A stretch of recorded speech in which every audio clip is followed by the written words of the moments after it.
Olá, boa tarde. Vamos seguindo com a aula.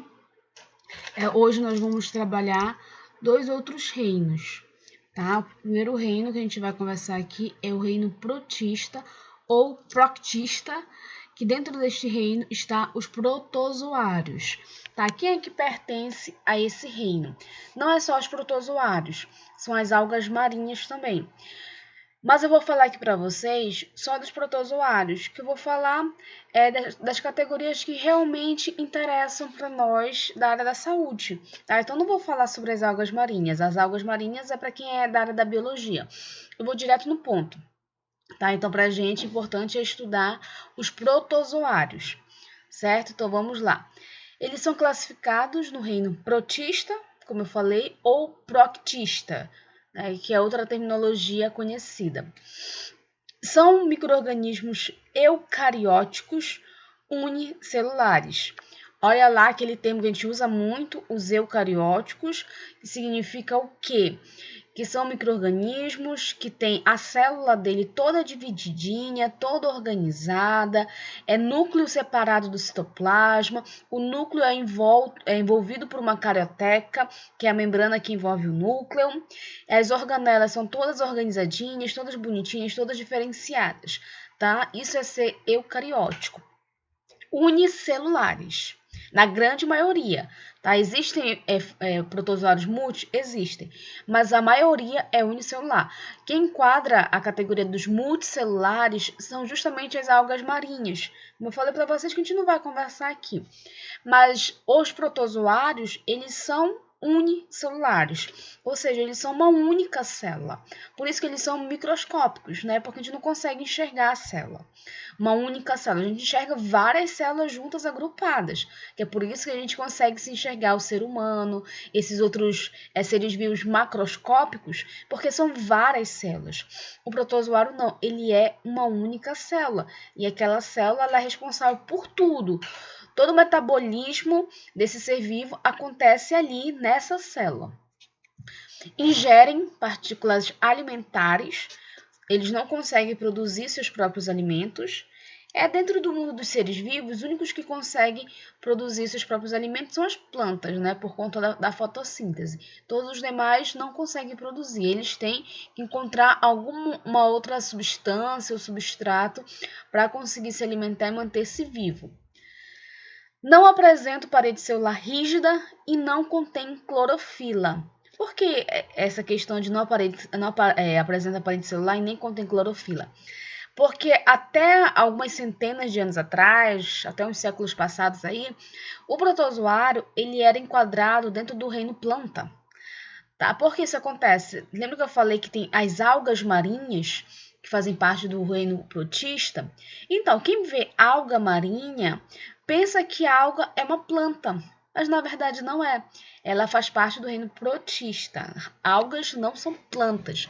E pelo fato de que achavam que elas pertenciam ao reino planta, é que considerava-se que elas tinham clorofila, porque todas as plantas têm clorofila e tem parede celular rígida. É por isso que quando a gente vai ver as definições do reino protista, eles destacam isso, que não tem parede celular e não contém clorofila, porque isso destaca que que eles não são do reino protista, ou do reino planta, eles são do reino protista, tá? Porque existem muitas semelhanças com as plantas, mas ao mesmo tempo existem também muitas diferenças. As principais características de uma planta é justamente isso, ter clorofila. E os protozoários não têm, nem as águas marinhas, nem ninguém que pertence ao reino protista. Movem-se através de cílios, flagelos ou pseudópodes. Tá? A gente vai ver aqui algumas imagens que mostram a estrutura de locomoção desses protozoários. A gente vai ver o que é cílios, o que é flagelos, o que é pseudópodes. São amplamente distribuídos na natureza, principalmente em ambientes aquáticos. Onde a gente encontra muito protozoário é na água, principalmente água doce. A gente conta principalmente nesse ambiente por conta das águas marinhas, como já falei, mas o próprio protozoário ele é muito encontrado dentro de água. Tá? Um exemplo é a ameba. A ameba é um protozoário. Tá? Muita gente pensa que a ameba é bactéria, mas não é. Ela é protozoário. E qual é a forma de transmissão da ameba, de contaminação? É através da água. Por quê? Porque a principal localização dos protozoários é o ambiente aquático. Pode ficar na superfície, em ambiente terrestre, no solo, essas coisas pode, mas é muito mais comum ser no ambiente aquático, é onde a gente consegue encontrar uma grande variedade de protozoários. Sob condições adversas, produzem uma cápsula protetora denominada cisto. As bactérias, quando elas estão em condições adversas, tanto as bactérias quanto os fungos que a gente viu na aula passada, elas produzem o que? Esporos. O que são os poros? É uma forma de proteger esses micro-organismos quando eles estiverem dispersos no ambiente. É uma capa de proteção. Lembra que eu comparei com o ovo? É como se a bactéria e o fungo estivessem lá dentro do ovo e aquela casca do ovo fosse o esporo, que está protegendo tudo que tem ali dentro. O protozoário ele não forma esporo, ele forma cisto. Tá? Essa é a imagem que nós temos de um protozoário em formato de cisto, que é a mesma coisa do esporo, tá ali para proteger, para fazer essa camada de proteção. Então, quando ele está em um ambiente muito adverso, ele se fecha aí nesse casulo, ele cria esse cisto de proteção. Além de proteger contra a falta de alimento, umidade, falta de oxigênio e temperatura insuportável, protege espécies parasitas fora do hospedeiro. Tá? Ele é um micro-organismo que ele também tem muita resistência. Tá? Ele consegue sobreviver em vários ambientes diferentes, ele consegue sobreviver sem oxigênio, com temperaturas elevadíssimas, muita umidade. E detalhe, isso não só para ele também utiliza os recursos que ele tem para proteger outros micro-organismos, como exemplo, alguns parasitas.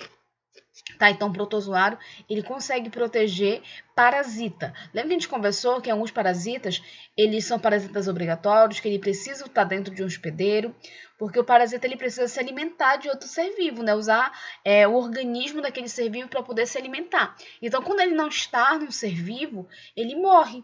Porque como é que ele vai sobreviver se ele não tem de onde tirar o alimento? Mas quando esse parasita ele encontra um protozoário, o protozoário protege esse parasita para ele conseguir sobreviver no ambiente por mais tempo. E o próprio protozoário ele é um parasita. Sabe, de todos os seres vivos, esse aqui é o que mais apresenta parasitas. Porque as outros seres vivos existem espécies que são parasitas, outras não. Tipo nas bactérias. Tem bactéria parasita? Tem. Mas também tem bactéria boa. Tem bactéria que ajuda muito o ser vivo. Os fungos. Tem fungo parasita? Tem. Mas também tem fungo bom. E é o próximo grupo que a gente vai ver aqui, que são dos vírus, a gente vai ver isso também. Tem vírus parasitas? Tem. Mas também tem vírus bons. Mas o protozoário, assim, a grande maioria deles, assim, 90% dos protozoários são parasitas. Isso significa que para o ser humano, esses protozoários eles nunca vão trazer nenhum benefício, tá? Porque bactérias, fungos, alguns vírus até conseguem trazer algum benefício para o organismo do ser humano, mas protozoário não, tá? Protozoário caiu no nosso organismo é sinônimo de doença. E nós temos uma variedade muito grande de doenças sendo ocasionadas por protozoários, mais do que vocês imaginam, tá? É porque a gente não conhece muito eles. Então, a gente vê algumas doenças, a gente pensa que é vírus que causa, é bactéria, mas não é, é protozoário. Tá? Aqui um exemplo clássico disso é da ameba. Todo mundo já ouviu falar na ameba, todo mundo conhece a ameba, né? Todo mundo já teve a ameba um dia. E o que a gente pensa? A ameba é uma bactéria? Não. A ameba é um protozoário, tá? Não, vocês nunca mais vão errar isso. Tá? Então, muitos são nocivos ao homem, como a ameba e a giardia, que são dois protozoários que causam muitas doenças, muito comuns. Na verdade, a gente encontra esses dois no ser humano com muita facilidade. Estes micro-organismos são estudados na ciência da parasitologia. Tá? Aqui, nesse momento, eu não vou me aprofundar tanto nos protozoários, porque a gente vai falar muito mais deles quando eu for falar das doenças. Tá? Hoje eu estou terminando os reinos, né? A gente já conversou sobre bactérias, fungos, vou falar de protozoários e daqui a pouco vou falar de vírus, que são os reinos. Tem o plantar, que eu não vou falar, né, que são os reinos muito importantes para quem trabalha na área da saúde. E a partir da próxima aula, eu já vou começar a falar das doenças, que é o que realmente interessa para a gente. Tá? É importante a gente conhecer as estruturas básicas para a gente saber de que ser vivo a gente está falando, mas o nosso foco mesmo das nossas aulas vão ser as doenças. Tá? Então, tudo que eu não falei aqui desses micro-organismos, eu vou falar quando eu estiver falando das doenças. Porque, assim, eles têm características muito particulares de acordo com a patologia que eles causam. Porque existem várias espécies de protozoários, várias espécies de bactérias, várias espécies de fungos. E aí não dá para a gente detalhar o que cada uma faz, né? Eu vou detalhar em relação às doenças, as principais espécies causadoras de doenças. E o protozoário vai ser um micro-organismo que a gente vai estudar muito quando eu for falar das doenças, que aí a gente vai conhecer várias doenças causadas por protozoários. Por isso que eles são muito estudados dentro da parasito, né? Quando a gente estuda a parasitologia, a gente fala a maior parte das vezes dos protozoários, que são os principais responsáveis pelos parasitas no nosso organismo. São classificados conforme estrutura locomotora. Tá? Quais são as estruturas que nós temos? Os sarcodinhos ou risópodes, que locomovem-se por pseudópodes. Tá vendo essa imagem aqui? Vocês estão vendo o meu mouse, aqui essa imagem mais escura, cinza?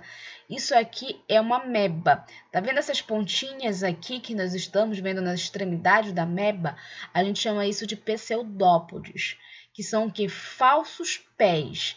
Essas invaginações aqui na célula, isso serve como locomoção para ela, como se fossem pés que ajuda a ameba a se deslocar. Tá? Então, estrutura de pseudópodes, que são os falsos pés, que auxiliam na locomoção.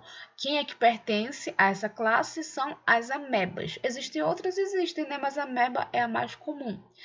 Existem os mastigóforos ou flagelados, que são aqueles que locomovem-se por flagelos. Tá? Cadê?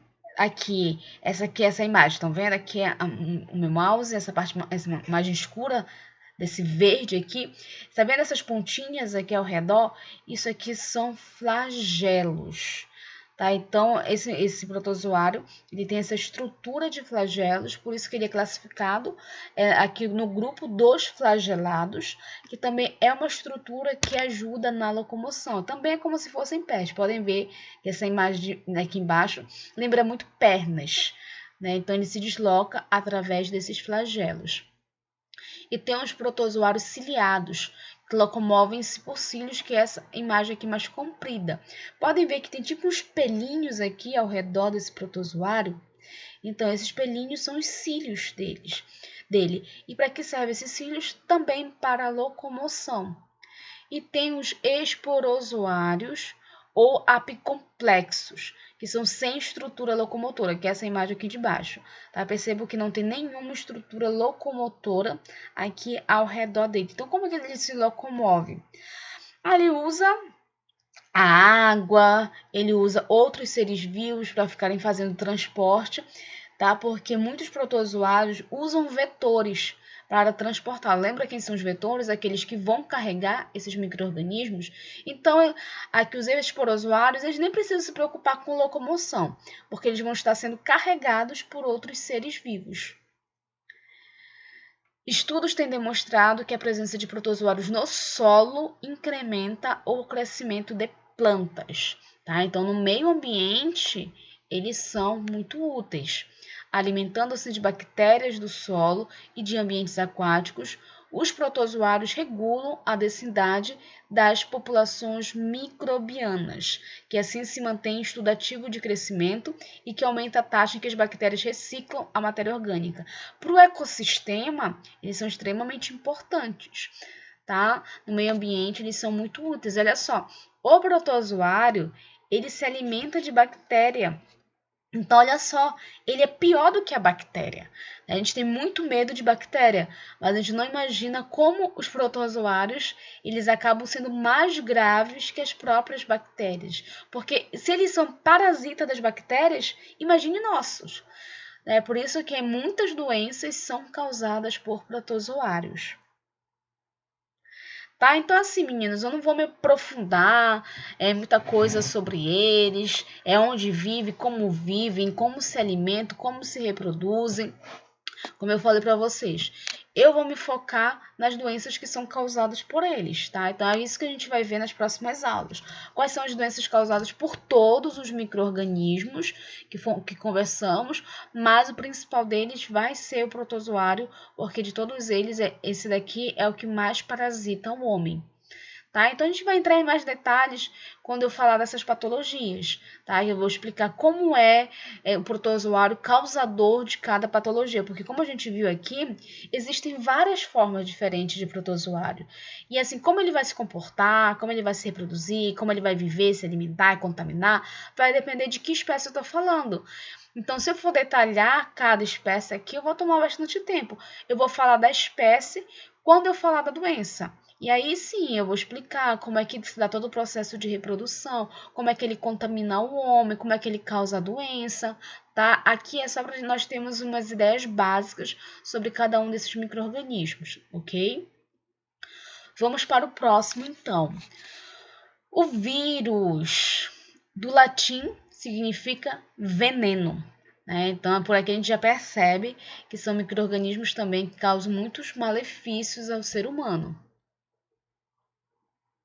Não pertence a nenhum reino, tá? As bactérias fazem parte do reino protista, os fungos fazem parte do reino fungi, os protozoários fazem parte do reino protista e os vírus fazem parte de qual reino? Nenhum. Os vírus não estão enquadrados em nenhum reino. E a gente já vai entender por quê. Tem ausência de componentes celulares necessários para o metabolismo ou a reprodução independente. Vamos voltar lá nas aulas de biologia, de ciências de vocês, lá da tia Raimundinha. O que a tia Raimundinha falou para vocês sobre os seres vivos? Que para um ser vivo ser considerado ser vivo, ele precisa ter o quê? Ter uma célula, no mínimo uma célula, né? Vimos aí protozoários, bactérias, que são seres unicelulares, só tem uma célula e pronto. Então, para um organismo ser considerado ser vivo, ele precisa ter no mínimo uma célula, umazinha, para ele ser considerado como ser vivo.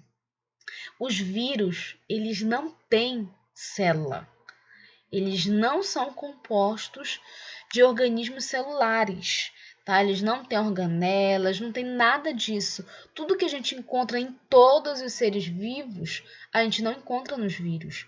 Tanto que tem muito cientista que fala que não considera o vírus um ser vivo, por conta deles não terem célula.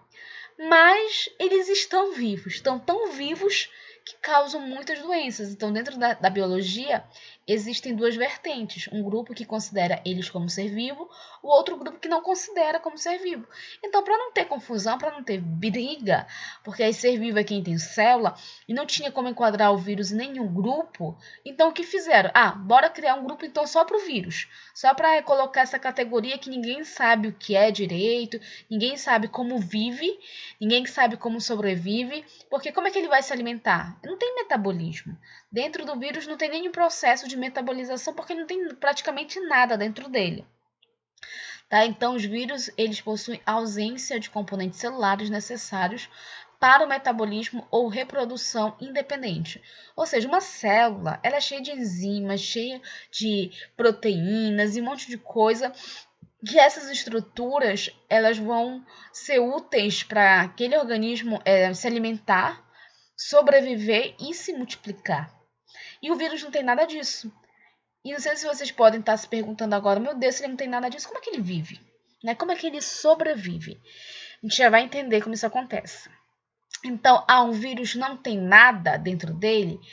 A resposta é: contém somente um tipo de ácido nucleico. O que tem dentro do vírus? Ácido nucleico. RNA ou DNA, que é circundado por um envelope proteico ou capa. Tá? São acelulares e não possuem estrutura celular.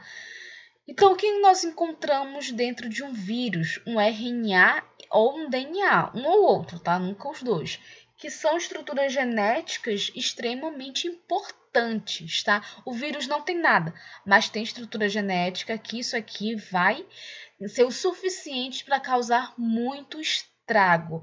É a única coisa que eles têm, mas por conta dessa estrutura genética, eles conseguem mutar inúmeras vezes, tá? Eles são piores que todos os outros seres vivos, como bactérias, fungos, protozoários, porque esses outros, eles não têm capacidade de mutação. O vírus, ele é o único que consegue mutar e muta com muita facilidade. O que é mutar, para quem não está lembrando? Mutar é você se transformar em outro ser vivo, em outro vírus. Eu tenho aqui esse vírus e de repente ele muda o código genético dele. Então ele não é mais esse vírus, ele já é outro vírus com características muito parecidas. Um exemplo muito clássico para vocês disso é do coronavírus. Quem está acompanhando as notícias sabe o quê? Que existem agora vários tipos de coronavírus, né? Porque o que a gente escuta falando no jornal? O vírus mutou. E aí eles chamam o quê? De variante. Existe o vírus coronavírus e existem as variantes do coronavírus, que é o próprio vírus causando a mesma doença através de formas diferentes.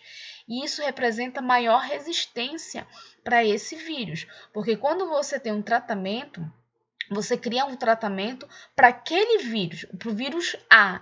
Mas aí, durante o processo da doença, o vírus A se transformou no vírus B. E aquele tratamento não serve mais para o vírus B, ele só serve para o vírus A. Aí o que acontece? Troca o tratamento, bora fazer o tratamento para o vírus B. No meio do caminho, o vírus se transforma, vira vírus C. E aí aquele tratamento não funciona mais.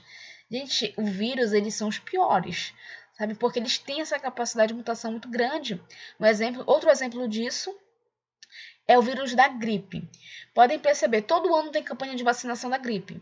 Né? Todo ano nós somos vacinados. E o que é a vacina? É criar um sistema de defesa no teu corpo para que tu não desenvolva a doença. Mas todo ano a gente é vacinado contra a gripe e todo ano praticamente a gente consegue ter gripe. Eu, graças a Deus, depois que eu sou vacinada, eu não pego mais gripe, mas tem gente que consegue, né? Eu fui vacinada e eu peguei gripe. Como isso? É porque você pegou uma outra variante da gripe. Aquela primeira variante, que a vacina era contra ela, aquela variante ela já mudou. Ela já mutou e aí você teve o azar de se contaminar com a variante e não com o vírus original, aquele vírus que a vacina era contra ele. Contra essa nova variante, a vacina não é eficaz. Por isso que você desenvolveu a gripe. E aí, no ano seguinte, o que tem que fazer? Tem que trocar a vacina. Todo ano a vacina da gripe ela é trocada, porque não adianta da vacina anterior à de 2020, vou tomar a vacina de 2020, não vai adiantar de nada, porque o vírus de 2020 não é mais o vírus de 2021 e não vai ser mais o vírus de 2022. Todo ano a gente tem um vírus muito diferente, tá? Então, o vírus influenza, que é o vírus da gripe, ele tem uma alta capacidade de mutação. Alguns outros vírus nem tanto. Né? Graças a Deus, porque se todos os vírus tivessem essa capacidade absurda de mutação, a gente nunca ia conseguir vencer as doenças, né? Que é o que a gente está vivendo com o coronavírus, né? O coronavírus já tem mutado bastante. A gente tem o quê? Umas 3 variantes, né? Que é a variante do Reino Unido, a variante daqui do Brasil, do Amazonas, tem uma variante do Rio Grande do Sul, e há umas semanas atrás eu fiquei sabendo de uma variante de Minas Gerais. Então, a gente percebe o que é muita variante. Segundo informações, a vacina que foi desenvolvida, ela já foi desenvolvida para combater todas essas variantes. Ela tem capacidade de combater todas as formas de coronavírus. Porque no momento que estava se desenvolvendo a vacina, os cientistas eles sabiam que esse vírus ia mutar. Então, já fizeram a vacina com os componentes que podem combater todos os tipos de coronavírus, tá? Então, fique tranquilo, segundo informações, segundo cientistas, essa vacina que foi desenvolvida, ela consegue combater todos os tipos de coronavírus. Ok? Continuando. Podem multiplicar-se somente dentro de células vivas, por isso não são considerados seres vivos por não possuir vida própria. Tá? Então, aquele grupo que defende que o vírus não é ser vivo, eles falam que essa definição veio justamente porque o vírus ele não tem capacidade de reprodução fora de um organismo vivo. Tá? Todos os outros seres vivos, eles conseguem se reproduzir fora do organismo vivo. O vírus não. Fora de qualquer ser vivo, o vírus não é nada. Ele só consegue viver se ele estiver dentro de outro ser vivo. Tá? Por isso que existe essa discussão. O vírus não é ser vivo porque fora de outro organismo ele não é nada. Tá? Então, o vírus ele só consegue se reproduzir se ele estiver dentro de outro ser vivo. Então, o vírus, ele pode estar dentro de um protozoário, ele pode estar dentro de uma bactéria, e eles contaminam muitas bactérias, tanto que tem vírus que é usado para combater bactéria. O vírus pode estar dentro de um fungo, tá? Então, ele coloniza outro ser vivo. Então, olha só, a bactéria, ela já é microscópica, né? A gente já não enxerga a bactéria. E o vírus, ele consegue entrar dentro da bactéria. Então, ele é mais microscópico ainda, ele é mais minúsculo ainda, né? Se ele consegue penetrar numa bactéria, penetrar em outro ser vivo, tá? Então, ele só vive e ele só se reproduz dentro da célula. Então, ele é chamado de vírus quando ele está dentro de uma célula, porque quando ele está fora, ele está praticamente morto. Ele está ali jogado na natureza sem fazer nada, sem causar nenhum malefício, sem interferir em nada, porque os outros micro-organismos no ambiente, eles interferem no ambiente, como a gente viu agora dos protozoários, que eles contribuem no ecossistema, os fungos, bactérias, eles estão ali no meio ambiente, mas eles estão trabalhando também. Eles estão se alimentando ali daquelas matérias que estão ali dispostas, matéria morta, de células, de outros ser vivos. O vírus não. Fora de um ser vivo, ele não é nada. Né? O vírus no ambiente não é nada. O vírus no ar, na bancada, no chão, na parede, na maçaneta, ele não é nada. Ele não causa nenhum malefício. Mas como é que eu fico doente por conta do vírus? A partir do momento que ele entra no seu corpo. Aí você adoece. Tá? Então, se você toca num ambiente que tem um vírus, não aconteceu nada com você. Mas se você levar esse vírus para dentro do seu corpo, aí é outra história. Como é que eu vou levar? Através de várias formas, né? Através da sua mão suja, você passou a mão no nariz, na boca, você já levou o vírus para dentro do seu corpo. Se você inalou esse vírus, né? Tem muito vírus no ambiente, você inalou esse vírus, você já levou ele para o seu corpo. Tá? Então, dentro do seu corpo é outra situação. Então, como fora da célula ele não faz nada, ele nem é considerado ser vivo fora da célula a gente não chama ele de vírus, a gente chama ele de vírion, tá? Então, muito cuidado com esses dois termos. Vírus é diferente de vírion. É o mesmo ser vivo, mas um está vivo e o outro está morto, digamos assim. Um causa a doença, o outro não. Tá? Então, muito cuidado. Se de repente eu colocar lá na prova que o vírion causa doença, tá errado, porque não é o vírus, é o vírus que causa a doença. Tá? Tome muito cuidado com esses termos para vocês não se confundirem. Quando penetram em outra célula viva, o ácido nucleico vitral torna-se ativo e funcional. O que é o ácido nucleico vitral? É o ácido nucleico do vírus. Tá? Então, fora da célula ele não faz nada, mas ele entrou na célula, ele contaminou uma célula, aí ele fica ativo, aí ele se torna vivo, ele vai se apossar daquela célula. Aquela célula que ele entrou, que ele penetrou, vai virar dele, ele vai virar a célula, na verdade. Ele vai tomar conta de toda aquela célula, ele vai se multiplicar e ele vai se espalhar por aquela célula. O ácido nucleico dos vírus é envolvido por uma cobertura proteica chamada de capsídeo. tá? Então, esses vírus, eles têm esse ácido nucleico, eles não têm aquela proteção do ácido nucleico que acontece em células eucarióticas. Toda célula eucariótica, ela tem a carioteca que envolve o núcleo, que dentro desse núcleo está o ácido nucleico. Vírus não tem essa carioteca por conta de que vírus não é nem ser vivo, nem ter célula, tá? Mas ele tem uma outra terminologia que a gente chama de capsídio, que é como se fosse a carioteca, tá? Que protege esse ácido nucleico, porque o coração do vírus é o ácido nucleico, é tudo que ele tem. Ele só tem ácido nucleico e nada mais. E ele vive por conta desse ácido nucleico. Vive e se reproduz, tá? Tudo por conta do ácido nucleico. Então, eles foram muito inteligentes. Assim, se eles pudessem ter escolhido uma única organela para estar dentro deles, eles poderiam ter escolhido qualquer organela, mas eles foram espertos e escolheram justamente o ácido nucleico, que é o responsável pela reprodução. O capsídio é formado por subunidades proteicas chamadas capsômeros. Tá? Então, esse capsídio que protege esse ácido nucleico, dentro do capsídio existem várias outras subunidades, tem várias subdivisões e a gente chama cada subdivisão dessa de capsômeros. Em alguns vírus, o capsídio é coberto por um envelope que consiste de uma combinação de lipídios, proteínas e carboidratos. Aqui no vírus, tudo vai girar em torno desse ácido nucleico, tá? Que está protegido por esse capsídio. Então, quais são os componentes que esse vírus tem? Ácido nucleico, e esse ácido nucleico ele é composto de lipídios, proteínas e carboidratos. Na verdade, não é bem um ácido nucleico, é essa cobertura desse ácido nucleico.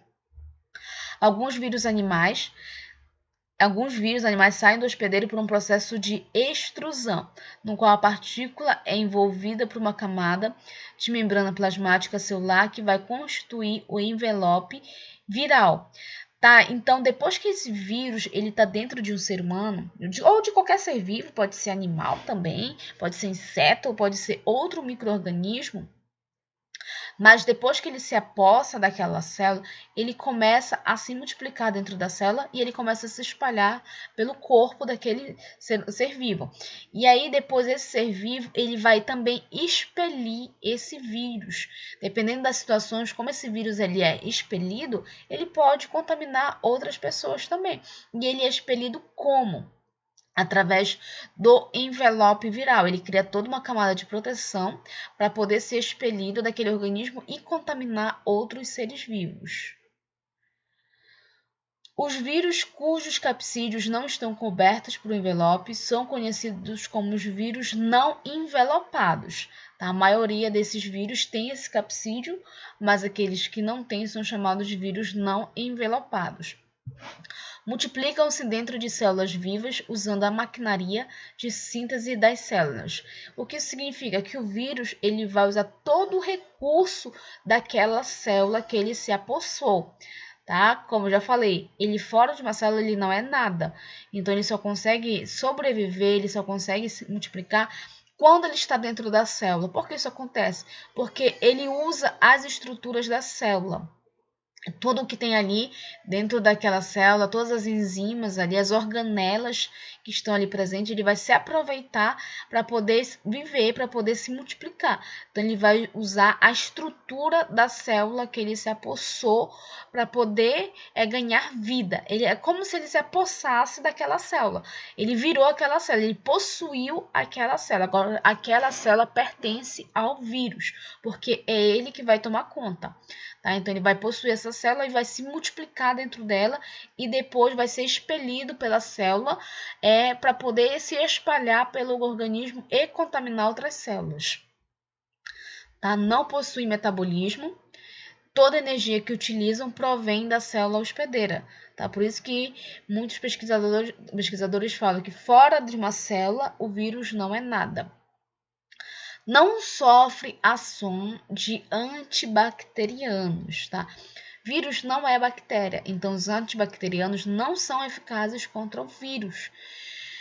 E assim, não sei se vocês perceberam, mas durante todo esse processo do Covid, muitos tratamentos, né, foram testados, infelizmente a maioria deles ineficazes, né? E durante esse processo de tratamento, vieram alguns, assim, que sinceramente não tinha nada a ver em relação ao combate ao coronavírus. Tipo, trouxeram um vermicida esqueci o nome agora do remédio, mas muitos de vocês devem conhecer, que é um remédio que combate vermes, que estava sendo usado no combate contra o coronavírus, que assim não tem nada a ver, vírus não é verme, muito pelo contrário, assim existe um abismo que separa o vírus de uma verme, tá?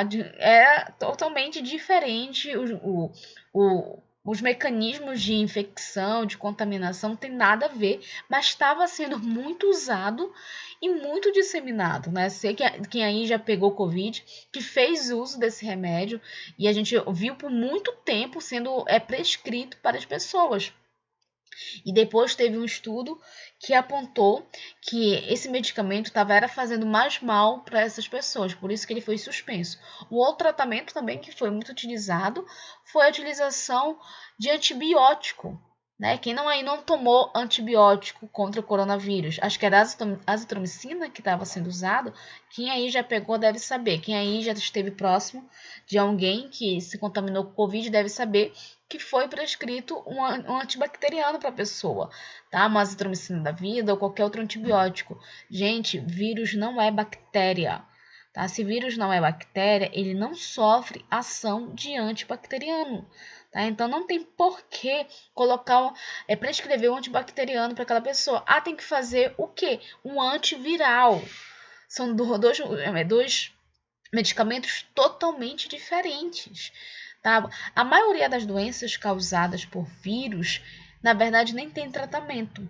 Tá? É o próprio organismo daquele ser humano que vai se recuperar. Tá? Podem perceber a questão de sarampo, catapora, a gripe. Quando a gente pega a gripe, a gente toma algum remédio contra a gripe? Não. A gente toma remédio contra os sintomas da gripe. Contra a coriza, contra a dor de cabeça, contra a febre, contra o mal-estar. São remédios contra os sintomas, porque contra o vírus não tem muito o que fazer, não. Você tem que esperar o seu organismo se recuperar. Quem nunca aí pegou virose? Né? A gente tá cheio de viroses aí pelo mundo, né? A gente vai lá numa consulta médica, o médico olha pra gente e fala, olha, isso é virose. E a gente pergunta, tá, doutor, eu vou tomar o quê? Ele vai falar o quê? Não vai tomar nada. Você vai ficar em casa repousando.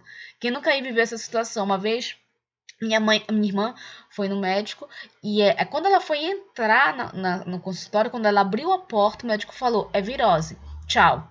Gente, sinceramente, foi assim que ele falou. Ele falou, olha, isso é virose, tá? Só vai para casa e descansa, não tem o que ser feito.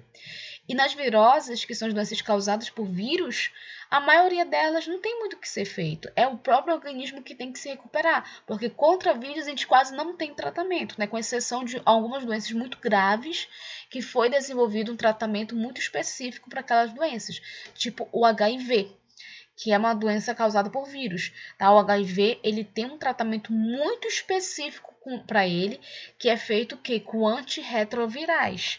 Tá? Não são tratamentos fáceis, são tratamentos muito caros e muito assim, de muito custo para o serviço de saúde. Mas na grande maioria das doenças causadas por vírus, o próprio organismo consegue se recuperar sozinho. Podem perceber que muitas doenças a recomendação é fique em casa, fique de repouso, descanse o seu corpo, que é justamente para o teu próprio organismo combater o vírus, tá? Porque, infelizmente, na maioria das vezes nem tem muito o que fazer, tá? Só quando a doença ela é muito grave, ela pode realmente matar aquela pessoa, aí as indústrias farmacêuticas, os pesquisadores investem muito para conseguir combater, desenvolver algum medicamento que consiga combater esse vírus. Por isso que até hoje a gente não tem um tratamento para o coronavírus, não existe, tá? Foi testado muita coisa, mas tudo que foi testado até agora foi ineficaz, tá? O que se tem? Se tem tratamentos para amenizar os sintomas do coronavírus. Tipo, um dos sintomas muito comuns, questões respiratórias, problemas respiratórios. Então, o que as equipes médicas fazem? Bora combater os sintomas respiratórios, bora amenizar a questão respiratória desse paciente.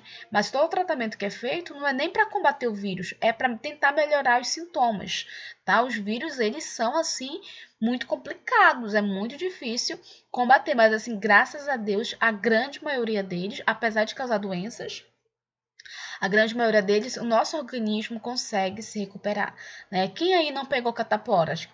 Quase todo mundo pegou catapora na vida, né? Se você não pegou, você vai pegar, porque a catapora ela é altamente contagiosa. A gente fez alguma coisa para combater a catapora? Não. Se você tomou alguma coisa, se te deram alguma coisa, saiba que aquilo foi ineficaz, aquilo não serviu para nada, tá? A gente tem uma falsa impressão de que serve, mas o teu próprio organismo se recuperou da catapora, tá? O que você pode ter tomado foram coisas para amenizar os sintomas, tá? Eu lembro que quando eu tive eu sentia muita coceira no meu corpo, coçava demais, aquela coisa que me agoniava, né? Aquele comichão que dava no corpo, aquela agonia que dava. Então, o que eu fiz? Eu passava pomadas, tomava uns banhos lá com umas coisas, umas substâncias lá para amenizar a coceira. Mas contra o vírus da catapora não tinha o que ser feito. Tá? Então, vírus são assim micro-organismos muito difíceis de serem combatidos, tá? Por isso que as doenças mais preocupantes são as causadas por vírus, né? Que nem aí até umas décadas atrás, acho que até o século passado, o vírus HIV matava muita gente. Por quê? Porque naquela época não tinha nenhum tratamento eficaz. Hoje, graças a Deus já tem, né? Graças a Deus foi desenvolvido todo um esquema antirretroviral contra o vírus do HIV, tá? Mas foi necessário aí muitos avanços da ciência, muitas pesquisas para conseguir se chegar nesse coquetel que a gente chama. Por que é um coquetel? Porque são vários medicamentos diferentes que são utilizados e medicamentos muito fortes, tá? Porque para combater um vírus tem que ser realmente vários medicamentos, várias estruturas, vários compostos para conseguir combater esse vírus. Ok? Eles têm capacidade de mutação, né? Como eu já falei para vocês, são altamente mutáveis. E a maioria dos vírus que nos infectam tem um pequeno ou mesmo nenhum impacto em nossas vidas, graças a Deus. Né? Porque se todo vírus que existisse na Terra causasse doença, a gente estava ferrado. Né? O ser humano não existia mais. Né? O homem já teria sido extinto da Terra. Mas, graças a Deus, a maioria não causa doença, tantas doenças. A gente conhece muitas doenças causadas por vírus, mas a quantidade de vírus existentes é muito maior, tá? Então, os que causam realmente doenças são a grande minoria, tá? Certo? Então, aqui foram só os conceitos básicos. Nós estamos fazendo só a introdução da microbiologia. Tá? Vou passar para vocês um link de um vídeo no YouTube muito legal, que é um vídeo que conta a história do vírus. Assim, o tema do vídeo é do Ebola ao Covid-19. Uma coisa assim. Eu vou mandar o link para vocês. É um vídeo um pouco extenso, tá? Acho que é 40 minutos ou uma hora que ele tem por aí. Mas ele é muito interessante, sabe? Vocês vão gostar de assistir. Ele é bem bacana mesmo, tá? Vou mandar o link. Vai ser a continuidade da nossa aula. E aí, a gente continua na próxima aula. Na próxima aula a gente já começa a falar das doenças causadas por esses micro-organismos. Ok? Tudo entendido? Qualquer coisa, mandem mensagem, me procure. E é isso. Até a nossa próxima aula, tá? Tenha uma boa tarde.